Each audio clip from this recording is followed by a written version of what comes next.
afternoon, everyone. Welcome to this talk on model-based testing for conformance checking of co-simulation standards.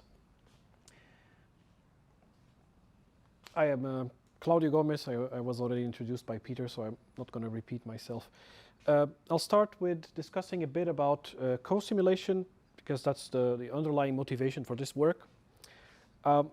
A complex system is often developed by different teams. They progress in parallel, and they specialize, because naturally the complexity of each subsystem becomes such that, as I was saying, you have different teams working on different parts of the system, and eventually these different parts have to be integrated. And often, of course, the control engineers, they know enough to be able to give some lump parameter models of their plant and test their controller, but in the end they want to really test their controller with a real system in a virtual simulation. And this is what co-simulation is about. It's about being able to approximate the ideal solution of the system by composing subsystems that have been produced by different modeling and simulation tools. And why do we need different modeling and simulation tools? That's because different people learn to use different tools in their engineering domain, and tools spend many years being developed and specializing in those domains. So the example you see here is of a controller. For example, you would use Overture to code the controller, and then you would use MATLAB Simulink or SimMechanics to represent the body of the system. And then, of course, you could use something like Blensor or something like UniFMU if you want to code away the environment, the scenario for your simulation. And then you would integrate all of these. And that's the technique that allows this integration is co-simulation. So in order to allow this integration, you need standardized interfaces, because otherwise you would have every modeling simulation tool out there has an API, and you need, of course, you can interact, you can set up pairwise communication between different tools to get rough co-simulations going. But the key part here is that if you have a scenario with more than two tools, then you'll have to develop many different interfaces to make sure that these different tools communicate. And that's where the functional mockup interface standard came in. A group of people from industry and academia got together to create a standard to allow models to be communicated with in order to allow this co-simulation. And so this interface at the simplest level allows for three operations. One, set an input on the models. Two, get an output from the models. And three, ask the model, ask the simulator, ask that gray box to simulate in time what the behavior of the system will be given those inputs. So this way we can calculate a co-simulation stepwise every time step by exchanging the data between those three simulators. And in order to achieve this, you need a master algorithm or an orchestration algorithm. And this is an algorithm, each simulator is a passive entity. It doesn't initiate communication with other simulators because it doesn't know them. It only implements an interface, and then the master algorithm simply starts initiating the interactions and starts exchanging data between the simulators. So the work we started, this work started because we ran a survey a couple of years ago, and we realized that FMI has been adopted by more than 150 tools, but there are still barriers to the adoption. And when you talk to the developers, there's quite a bit of frustration in implementing the FMI standard. And some of the researchers here also know what that frustration is. So we ran a Delphi study, we interviewed multiple domain experts, and they said these are the top barriers for FMI adoption: lack of transparency, insufficient documentation, difficult to implement FMUs, and so on. So for example, in our lab, much of the research we do in co-simulation is essentially trying to improve the scenario, this situation. For example, UniFMU addresses makes it easy for you to implement FMUs in different languages.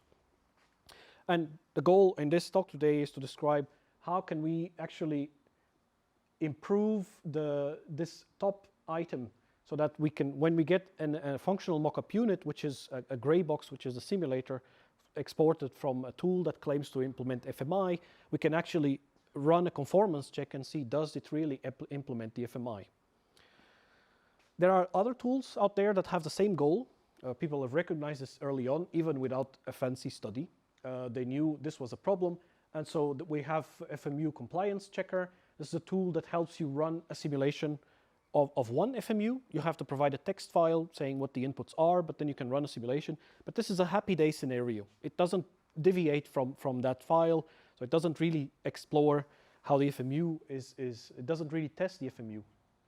Then we have tools, UniFMU, FMU SDK. These are tools to help you make FMUs. We have tons of reference FMUs. This is very useful for people to want to start developing their own FMUs.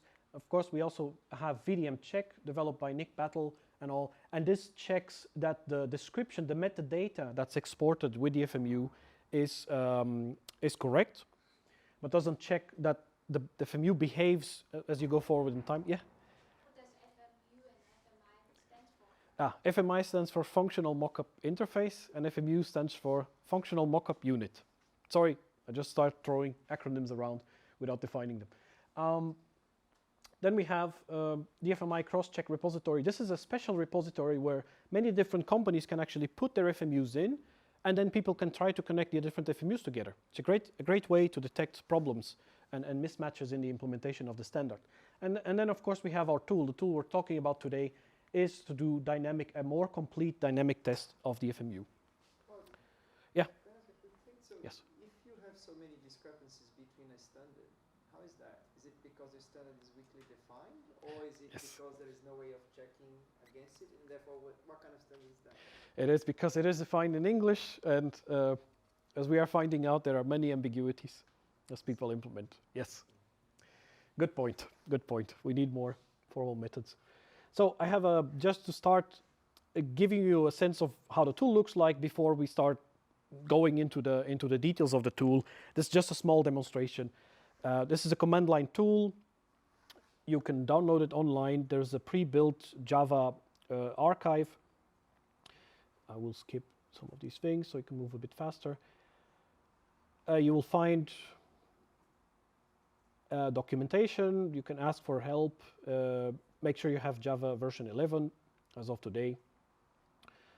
You can ask for help. You get a sense of what it does. And then you can run an example, which you can find in the documentation. It's shipped with a tool. There is an example FMU that you can try. And that's what I'm doing in this demo, just copying the command line that runs the example.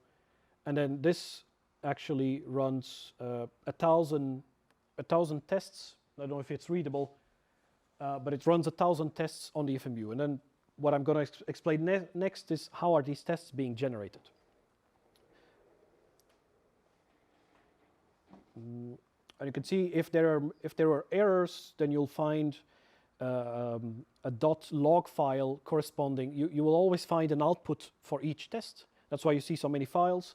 But then you can find a log file when there are errors, and then you can reproduce the exact same test so that you can enable debug logging and all that stuff, and you can see what went wrong. Okay, so how are we generating those tests, right? That's the clever thing about this work. We are using model-based testing, which is defined as the use of a model of a system under test in order to guide test case generation, right? What does a model look like? It's a graph.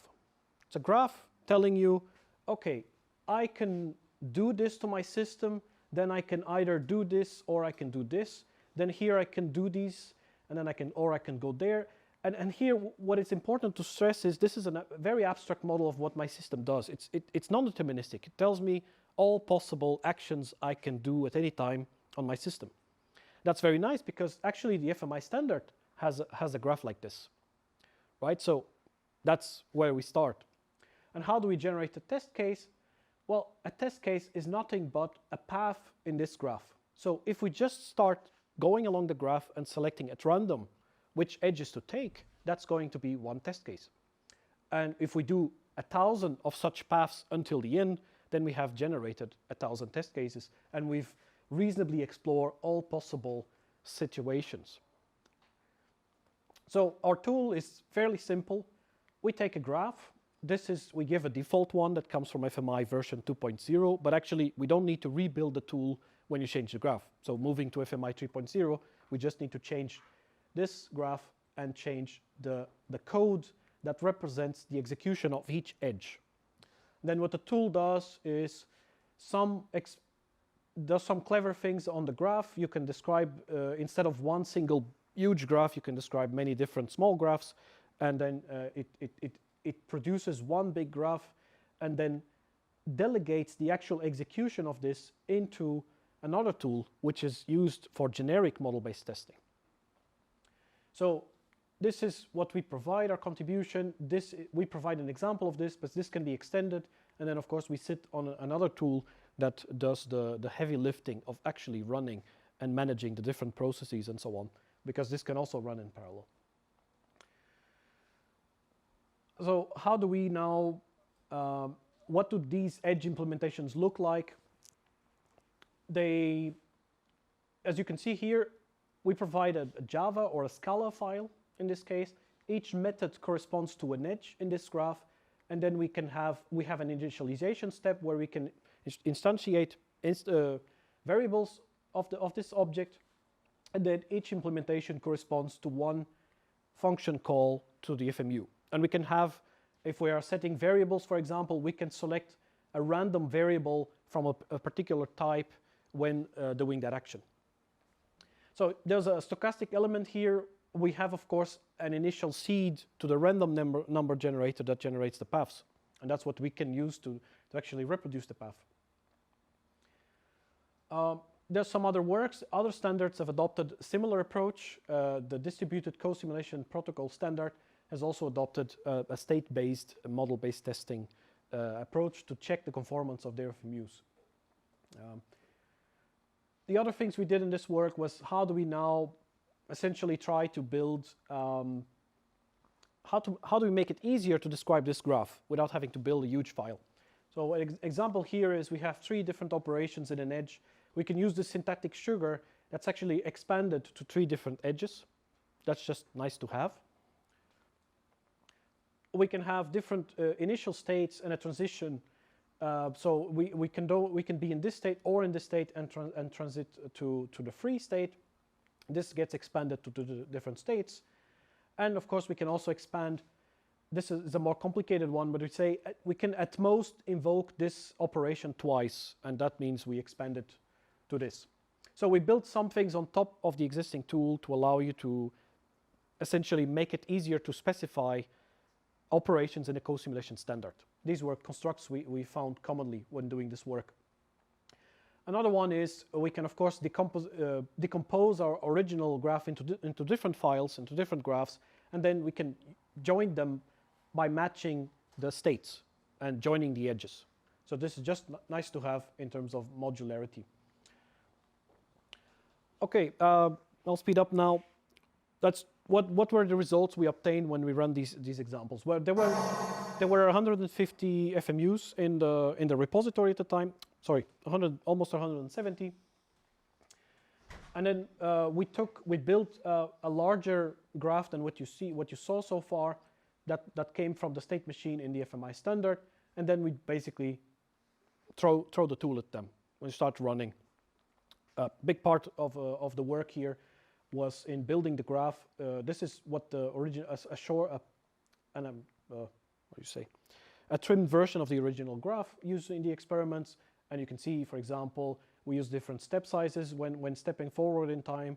We've used these rollback functions. So we've used a lot more stuff that was not typically used when testing these systems. In total, we found that 55 were failing at least one test out of the 170. So this is not so good. And then we start the grueling work of actually looking at the logs and trying to figure out what went wrong. And this is where we took some lessons learned, which I'm going to describe here very quickly.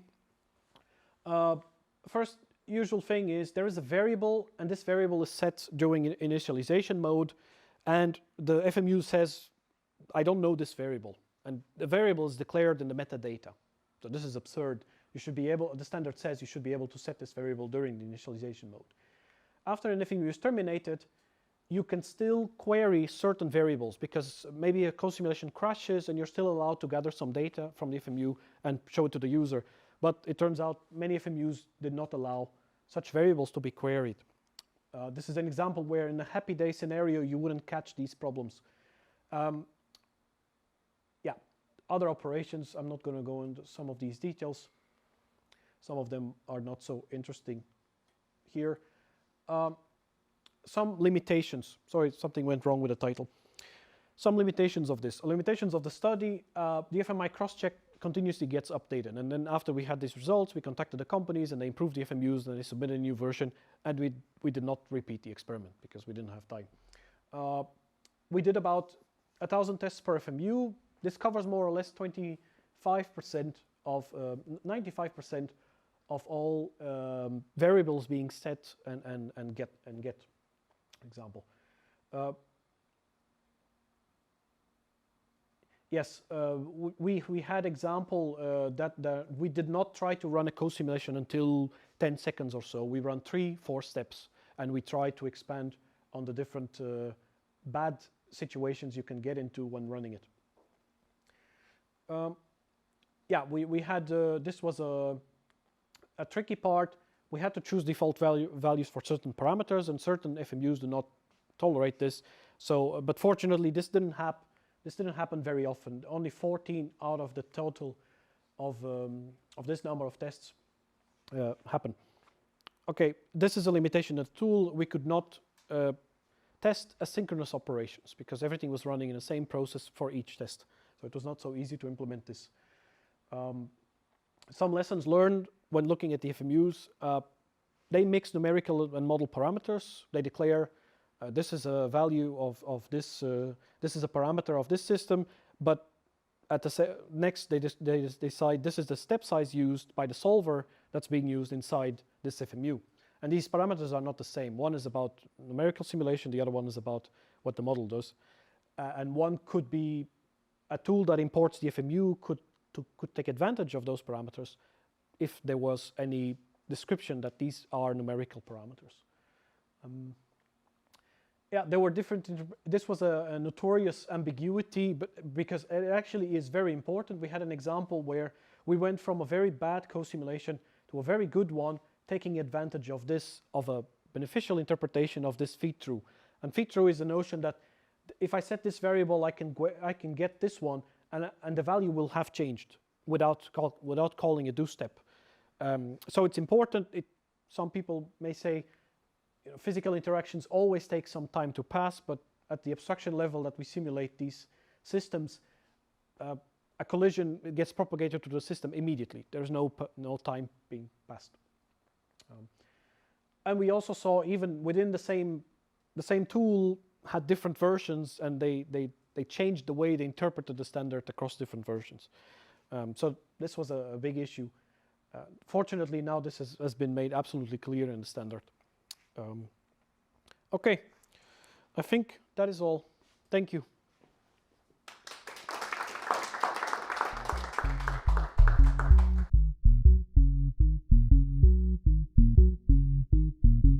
Hi, I'm Fatemeh, and Peter has already introduced me. I'm a PhD student here, and I'm working with an industrial partner. And so today I want to talk about the part of my project, which is like using data augmentation for anomaly detection, and the data that I'm focusing on is time series data. So I will give an overview about the project and what are the data and like what are the systems that we are working on. And I will explain a little bit about like anomaly detection model, and then like I will introduce some of the data augmentation methods that are there, and also the one that I have chosen to use. And I will give you a comparison over the two methods, the anomaly detection with and without the data augmentation or the synthetic data, and then I will give you the references that were mostly useful for me along the way. So as I said, that I'm working on an industrial project, and we are working on this assembly pilot line. It has different equipments, and like we have focused on one equipment and that equipment also has 2 processes. So as you can see in the image here, like we have recorded 2 measurements, which one is like force and the other one is displacement. The red one is the displacement, which is basically recording the equipment. And the blue one, which is the force measurement of the process. And we want to see, and we want the research question is here to know if we can evaluate the quality of the product that is produced in this assembly line with the signal or with the performance of the process, which is like basically the signal that we have recorded. So yeah, we chose to work on force measurement because like the anomaly or the failure might not be displayed in the displacement sensor. So and we have also like some reasons for that. The first picture that you can see here, like shows different force profiles of different products that has been produced. And I added a little bit of bias so you can see that it's repeatable. And also the second image here shows that if any failure happens, it can be detected from the force profile. As you can see, the orange one is like the disturbed or the abnormal sample, and the blue one is the real and like the normal product. So based on this 2 conclusions, that we can say that we can count on like kind of mining the force measurement to detect abnormality. And also, so now we have discovered that the process or the whole machine is super robust, so we cannot just run the process like 1,000 times and kind of expect for anomaly to happen. So we did some fault injection experiments, and we did 2 different types. The first one is like that you can see in the table, is basically like changing some of the settings of the machine, so it can help us like or show us some anomaly because it was kind of deviating the machine from the working point, like normal working point. And the second one here shows the deviation that we did on the elements and the components of the product that has been produced with this machine. So we removed some of the structure, or like we call them teeth of the plastic components to see if they actually like can be shown with the data. So anomaly detection, I just want to give also an overview of the concept of anomaly detection. Is basically like kind of observing unexpected or like unusual instances from like the data that we have. And there has been a lot of use cases like in time series data or like in image processing. And there are so many tools also out there, like the first one that comes to my mind is the traditional statistical based methods, which like one of the simple methods can be like this moving average that we can just see if it is deviating from the normal boundary, then it is like abnormality. And a little bit more intelligent ways that they have been used so far are the machine learning methods that help us like not need that much expert knowledge. So the method that I use is one class SVM. I don't know how much you know about the topic, but SVM is basically like support vector machine. Is like finding like some like the decision boundary for classification. So here one class SVM tries to find a hyperplane or a boundary around the normal data. As you can see, the picture that I borrowed from scikit-learn webpage, like they show the normal or the training observation with the white dots, and the abnormal are the yellow ones. And the model tries to find this hyperplane around the normal data that can help us differentiate the abnormal one. So here in one class SVM, we use like a mapping function, like a kernel, to map map the raw data to a feature space, and then it tries to find this hyperplane that has the largest distance from the origin, and while all the normal data are like mapped into or lies on the opposite side of the hyperplane. So here, like, I just bring a little bit of like explanation about the model features. So I use, as I told you, like the kernel that I used is the RBF, yeah, and there are also some hyperparameters that needed to be tuned, and we use cross-validation, some custom cross-validation to tune those hyperparameters. And also, like in that case, we used anomalous data point that we had as validation data to make sure that it's good for the classification also.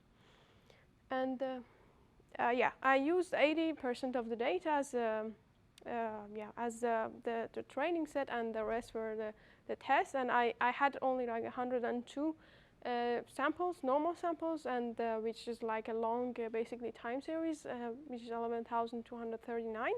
I treated the samples time series as a vector, so, and I had only like 8 anomalous data points. So as you can see, like I don't have that much option. Like with that little data, we cannot just generalize and say like this model will work. So we need some synthetic data. That's why I went for data augmentation. And there are some like basic data augmentation methods that you can see in this picture. So the first one is like jittering, so which is adding some noises. The scaling here like is basically like multiplying the curve or the signal by a constant. The third one is permutation, is like basically splitting like the time window into like different segments and like put them in random. And time warping is like kind of disturbing the signal in time domain. So just like the pattern will be similar, but it's like basically like using some widen some part of the signal randomly, or like contracting it. And also like we have used like a smooth function for doing that. And magnitude warping is also like disturbing the signal a little bit, but it's in the magnitude, not in the time domain. And the last one that I have used is random guided warping, which I will explain it a bit later. So random guided warping is also like a data augmentation method that the basis of this method is dynamic time warping, DTW, which is a similarity search method. It's not like generative model or method. So it basically tries to find the distance or like the similarity between two time series. Which here you can see that like the top image shows the Euclidean matching. So if you have two time series and you want to see if they are, what is the distance and if they are similar or not, one of the easiest one is like calculating the Euclidean distance, which is like mapping or like doing the calculation one to one, like from two time series. But as you can see, they have the blue and the red curves here have the same pattern, some kind of similar patterns, but they have been disturbed in the time domain. So like there might be a better way to match these two signals or like time series, which one of the method that has been proposed is dynamic time warping, which like helps to find the similar patterns into in different time series. So this random guided warping use this idea that to find the warping path of matching two different signals. And yeah, here in the picture you can see that how this method works. So we have the training data, and then like we just pick a sample, and then another random sample, and then as you can see with the dynamic time warping, we will find the warping path between these two time series. And then we keep the temporal feature like in the time domain, and then use the magnitude from the sample that we picked at the beginning. And then it will be like the synthetic data that is generated by random guided warping, and then it will just will be fed to the model for the training. So as you can see, the pattern won't change, which it is important for us. We don't want to like produce some random samples. And here you can see the the comparison between these two models.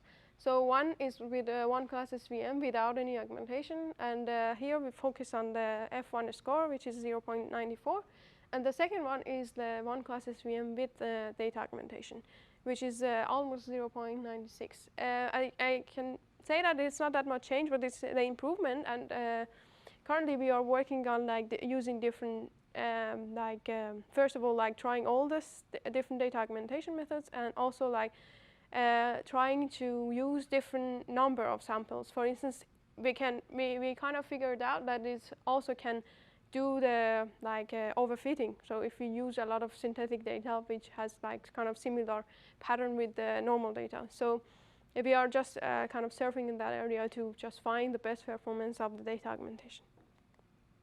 And the references that I have used, and actually it was really nice. The first one is the support vector machine for the hyperparameter selection.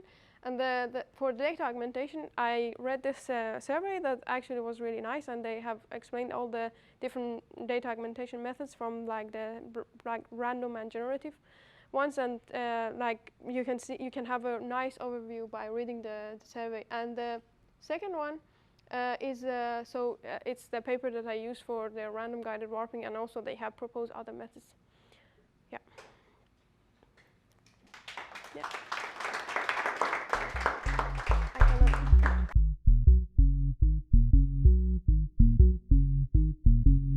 It's been a while since the introduction. So my name is Morten, and I'm a quite recently started PhD student with the project Federated Learning for Online Collaborative Knowledge and Decision Making. So this talk, as I mentioned, is quite new, this project, so it'll mainly be like a sort of high-level abstraction talk about what we're going to do in the project and what we have been doing. So sort of outline the project in total. So Federated Learning for Online Collaborative Knowledge and Decision-Making, also known as FLOCT, is sort of dividable into three different areas, where the first one is specializing deep learning models, the second one is federated learning, and the third one is collaborative inference gains. If we look at this figure here, we can sort of describe most of the project from this figure, where we have multiple devices or multiple agents within a setting that wants to utilize deep learning models. And within each of these devices, we have a global model that is shared, that has the same parameters between all of the devices in question. And then we have a local model that is specialized or unique to these devices, that sort of is unique to this singular device's outlook upon the world. And then you can also see the D here, which is then the decision process where this collaboration begins to work, where we are hoping to develop some sort of protocol or algorithm for the devices utilizing these different deep learning models to talk together, and thereby hopefully have some inference gains. So this could be triggered by some sort of threshold about how insecure these deep learning models on each of the devices are, and then they can request extra information from neighboring devices, or simply ask them, what do you believe we're seeing currently? So the first part of it, which I've been working on for the past couple of months, is specializing deep learning models. And we have been working within the task of human action recognition, where we, from a video sequence, try to guess or classify what the person is doing within the video. And as you can see from here, which is from one of the data sets that we've been examining, we have a person from 4 different angles performing the action clapping. And if you look at the first one, it's quite easy to see that he's using his hands, and you can see the full motion. But as you start to go in behind the person, then you get less and less information about what he's actually doing. And once you're looking at him from his back, there's no real information about what he's doing with his hands, and the model would likely just classify this as standing. And thereby, we might get back to the collaboration part of the whole project, where if you ask around, if you're unsecure, you might have benefits to the inference that you're seeing. So this is what I'm talking about when I'm talking about specializing deep learning models. And for the first part of it, it was to specialize to different views and different outlooks from each of the devices. And we're utilizing a model family called X3D, which is a family of 3D video classification deep learning models. And they're quite small, so that's why we're using them instead of like more common known models as ResNets, because they're quite large, and they become sort of infeasible when we want to deploy them to IoT devices. Thereby, we use these X3D models, where the smallest one's the architecture is shown on the right here, which is the one we have been using. So this is what I'm talking about when I'm talking about specializing deep learning models. So the way we tried to specialize them was to train the full model to the data set and then introduce a unique new part of the data set for a unique camera. And this is what the results show on the left side of the slide here, the accuracy for during trying to specialize it. So we trained the full part of it, then we froze the weights up until a certain point, and then we only trained the last part of the network to this new camera, thereby trying to specialize the inference parts of the deep learning model to a new angle or to this specific angle. But as you can see from the results here, it's quite clearly seen that we don't really see much of an improvement, and this was due to the model simply overfitting to the low amount of data that we had for this unique angle. So we took a new approach where we're trying to specialize to certain data sets within the domain instead. And the full set would then consist of the different subsets, each being a data set within human action recognition. And these are just samples from the 3 different selected data sets right here. The way we're going to try and do this is by looking at the model backbone as being the global model, as I mentioned before, where we look for primary and intermediary features which should be the same within the domain of human action recognition, because you're still looking for hand movement, eye movement, head movement, whatever, these more primary intermediary features. And then we adapt the later layers of the model to certain data sets, to certain specialized data within the full set. So this is also applicable because when you look at the fully connected classifying layer, there's different amount of classes within each of these data sets, which I'll get back to in a moment. The way we're going to train this is using what's called federated learning, which is a sort of decentralized machine learning training method, where we don't have the data in one setting. And there's also some different conditions when we use this. For instance, we don't assume that the data is IID distributed or heterogeneous, because there's not the same amount of data in each of these data sets. A different one we're also going to be looking at is because of some of the classes within each of the 3 different data sets I mentioned here are overlapping. So the number of classes within the total set will not be equal to the summation of the classes for each of the different subsets. So we would also be trying to create a different model that then works for the full set in its entirety. Yeah. Yeah. Lastly, we have collaborative inference. And this is the decision process as mentioned by the slide here. And what we're going to try to do is implement some sort of protocol to allow these different models to talk together. And later on, this will be defined within the project, of course. But currently, we're looking at, for instance, if you look at the setting on the right-hand side here, we have 5 different cameras looking at the same actor. And then if they sort of maybe are below a certain threshold, then they can simply ask neighboring nodes looking at the same part. If we're looking in this room, there might be security cameras in different parts of the room. And allowing them to talk together about what is currently going on would hopefully lead to inference gains. What I forgot to mention back here is that what we're trying to, or hopefully achieving by doing this, is that by having more data, we might be able to learn these intermediary and primary features in a better way. And hopefully, if we gain the same or even better inference through this training process, we can prove that this might allow our model to be better. But also, if we just gain the same amount of inference, we have actually lowered the required memory for this model by quite a few times. Because instead of having 3 unique complete models for each of one for each of the data sets, we would have the same shared model backbone, and then only have new parameters introduced for each of the adapted layers for each subset. So the more data sets we get in here, the more memory we save as well.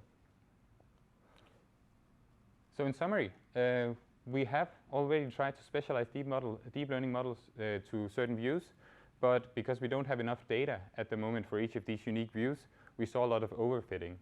We might try to implement a different, even smaller model, because that might prove some of the points we're having within this case of specializing deep learning models. But for now, we're looking more into specializing a deep learning model to unique data sets within a singular domain, thereby, as I mentioned with this model here, trying to lower the memory constraints, and also maybe, if we're lucky, gaining some inference gains. Then we're also going to be looking into federated learning, which is this algorithm for training the decentralized deep learning. And it might also be appropriate to look at different data instead of just human action recognition, where we'll be looking into, for instance, self-driving cars, because they might also have a very big benefit by having this collaboration between the inference. If they're looking for pedestrians, or if they are looking to go somewhere, it might be very beneficial to ask neighboring deep learning devices what they're seeing if they're in doubt. And that part will come later in my PhD. So yeah, thank you for your time. That was all for me.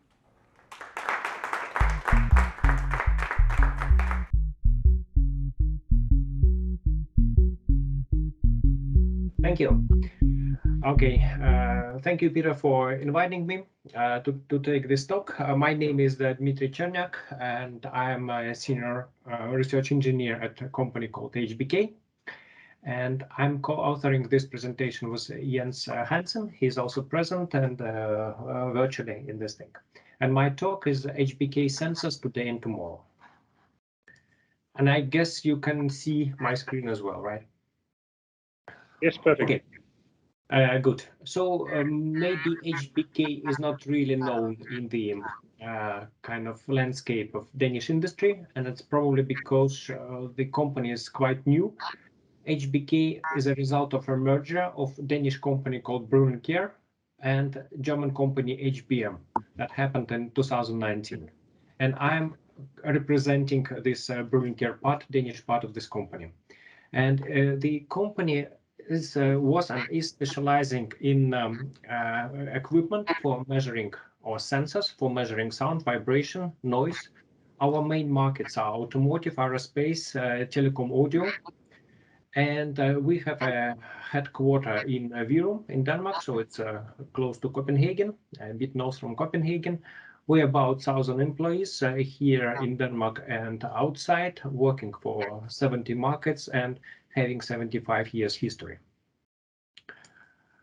What are our sensors? Today, these sensors are analog sensors. These are mainly accelerometers, microphones, force transducers. These sensors are, that is in Danish part of the company in Brun & Kjær. We were first who commercially presented an accelerometer, first in the world who make a commercial accelerometer back in 1943. And our German part, HBM, makes strain gauges, torque sensors, the weight sensors and other sensors. And of course, we consider ourselves as best in the class in sensor world. As an example, you can see in the screen here is the triaxial piezoelectric accelerometer that measures acceleration in 3 XYZ directions with built-in amplifier and transducer datasheet. It's quite small. It's 9 by 9 by 9 millimeters, and it's quite expensive. It's about 2,000 euro piece. And it is handmade in Denmark. That probably explains the price and also kind of amount of R&D behind the sensor. We're also proud to provide the entire measurement chain for our customers, and measurement chain includes sensors, of course. So it's analog sensors that are connected by cables to so-called data acquisition hardware, which is working under control of data acquisition software. And the results, that's typically data measured in time domain or in frequency domain, is an input to application-specific software. I don't know, depends on your area, but in structural mechanics, for example, it's model analysis. In acoustic, it could be array acoustic and source localization, things like this. And then, of course, we are doing the reporting. And all the kind of links are mixed, also linked together, not only with cables and software data flow, but also the data management system. Okay, this picture shows how this measurement chain looks in reality. It's this 200 plus channel measurement system for ground vibration test of this future NASA electric aircraft. So you can see these 2 green boxes, that's our data acquisition systems, and the blue cables are connecting the data acquisition system with the sensors that are accelerometers mounted on the wings and the fuselage of this airplane.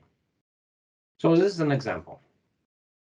Our customers, today we are selling our sensors and our systems mainly to R&D labs. And another market, probably a bit smaller market, is a production. Production means that the manufacturing processes, say, for example, we are selling sensors to end-of-line testing for quality control. Some sensors are going to so-called operation that you can imagine, for example, an accelerometer that is permanently mounted on a helicopter engine and is part of the condition monitoring of the helicopter engine. And typically we sell 1-2 systems per lab. For example, let's say Toyota or Airbus or Boeing may have 1-2 of our multi-channel systems. We envisage our tomorrow as actually being a part of more like a digitalization and digital twin process. So the sensors are not only sold to R&D and production and operation as a separate systems, but they're working together and kind of feeding the data from R&D from labs goes to production, and the data from operation also going to R&D, helping to improve the products.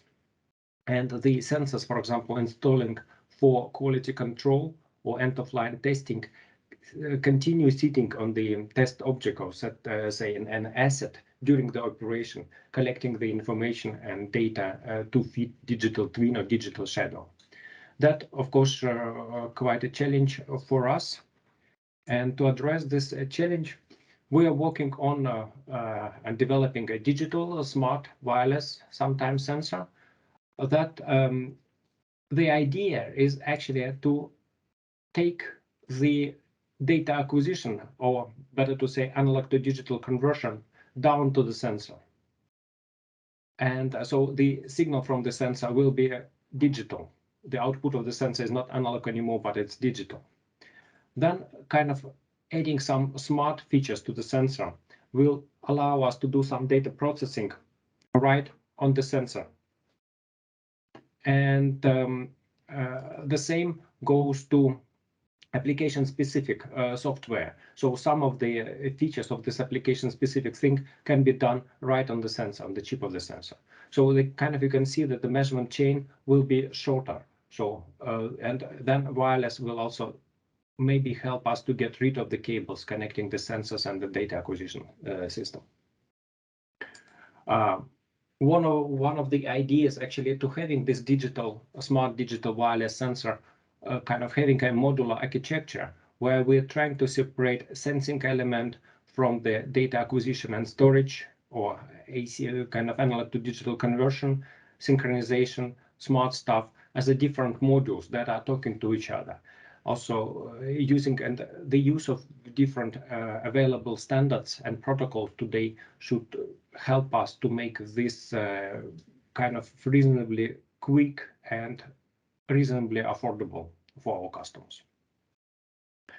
So to summarize, we in the company HBK is welcoming the digital future, and we believe in a stronger interaction between numerical models, that's what you guys are talking about, and the sensor data.